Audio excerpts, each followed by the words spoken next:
পড়ে যাওয়া চশমার কাজ ছায়ালো পাইটি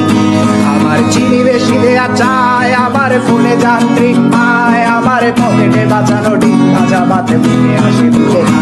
আমার মনোযোগী ক্লাসরুম আমার মগজে নষ্ট ধুম আমার বাইরে বুদ্ধ ভেতরে হিটলার লাশের বড় ঘুম আমার প্রেমে ডুবে থাকা নারী আমার বুমেরাং হাজারি আমার ফিরে আসা তাজা পাগলের চোখ তার মহামারী আমার বর্ষার ভাঙা ছাতা আমার পেট শেষ শোয়া খাতা আমার স্মৃতি দিয়ে রোদের হাত জাগা পড়া শিশুদের চড়া পাতা আমার সাধুর আসরে গান আমার জোড়া তালি দেয়া প্রাণ আমার রাজপথে ভাঙা স্লোগানের স্বর মিছিলের অভিযান আমার কলমের কালি শেষ আমার স্বজাতি আমার দেশ আমার বুদ্ধি